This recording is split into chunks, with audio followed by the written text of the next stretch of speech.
Welcome to the Explainer. Right now, we're looking at an absolute earthquake in the software world. As of July 2026, the arrival of the Claude 5 family fundamentally changes what it means to be a software developer today. We're shifting away from an era of typing out every single line of code by hand, straight into an era of technical direction, where you're guiding highly capable AI agents to build entire systems. If you've ever wanted to turn a raw idea into a functional product faster than ever before, you are in exactly the right place. Okay, let's dive into this, because this number right here literally tells you everything you need to know about the sheer scale of this shift. 50 million. That is the number of lines of Ruby code that Stripe migrated in a single day using Claude Fable 5. To put that into perspective, Stripe figured that doing this migration manually would have taken a human engineering team over 2 months of grueling, coffee-fueled work. Fable 5 knocked the whole thing out in a day. We are no longer talking about a cute, helpful chatbot. We're talking about a serious, autonomous execution layer. But the rollout of these models also proves that frontier AI is operating in a completely new landscape now. Take a look at this timeline. Anthropic launched Fable 5 alongside its high-security sibling Mythos 5 on June 9th. Well, just 3 days later, a U.S. government directive forced a complete suspension of both models. By July 1st, Fable 5 was restored globally for public use, while Mythos 5 remains restricted to select government-approved organizations. What this sequence of events clearly demonstrates is that frontier AI is no longer just a story about which model scores higher on some benchmark test. Deploying these tools now inherently involves managing this really complex intersection of raw capability, strict safety safeguards, and government deployment directives. So, to make sense of all these mind-bending results, here's our roadmap for today's explainer. The era of Claude 5, becoming a technical director, the new developer stack, building businesses faster, the missing link, VPS hosting, and finally, pros, cons, and takeaways. All right, Section 1, the era of Claude 5. And this brilliantly illustrates what Fable 5 and the restricted Mythos 5 can actually pull off. They are designed for incredibly ambitious, long-running asynchronous work.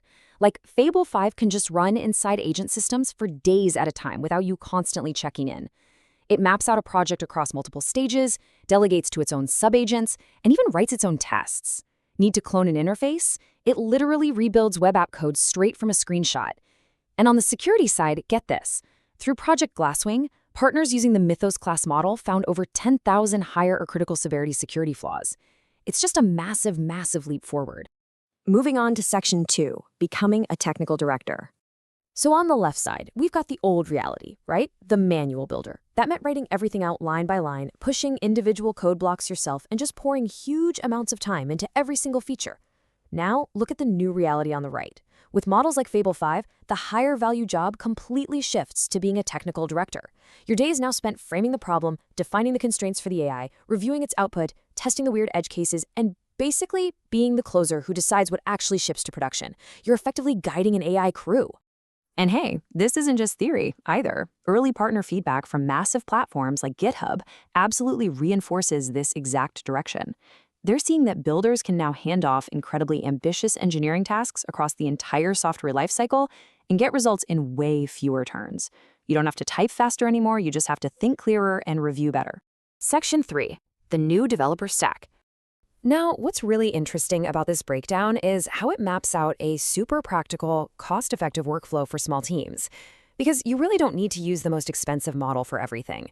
You start with Sonnet 5. It's highly agentic, incredibly cheap at an introductory $2 per million input tokens, and it's absolutely perfect for your everyday ideation and bug fixing. Then you escalate. When a coding task gets messy, long horizon, or just unusually tough, that is when you tag in Fable 5, which runs $10 per million input tokens, but completely handles the hardest generally available work. And Mythos 5? Unless you're a government-approved organization working in high-risk security or science, that one remains totally off-limits for now. Section 4, building businesses faster. For all the founders and solo builders tuning in, your first major business milestone no longer has to be spend 3 months building every single layer from scratch. Just look at this new pathway. You spot a problem, you describe a simple product experience, and then let Fable 5 draft a working first version of the code. Because the model can easily interpret diagrams, PDFs, and screenshots, you're basically skipping weeks of prototyping. You then deploy it, run a real user test, and slap on a payment flow. A highly motivated builder can literally sprint through these 6 steps at record speed, purely because the AI is doing the heavy lifting of raw code generation. Section 5, the missing link, which is VPS hosting.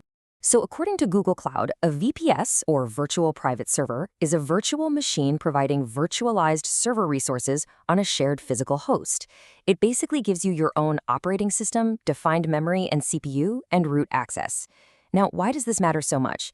Because the minute your AI-generated code turns into a real product, you desperately need a stable, secure place for application hosting, database management, and testing.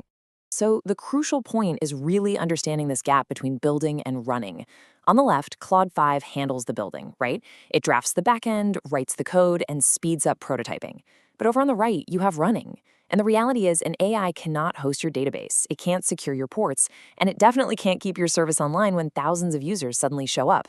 That operational reality requires a VPS. It is, quite literally, the essential bridge that takes your AI prototype and turns it into a reliable public service. To give you a super practical example of what a technical director actually needs to look for in hosting today, check out Voxfor's publicly advertised features. They offer exactly what a fast-moving startup needs to deploy.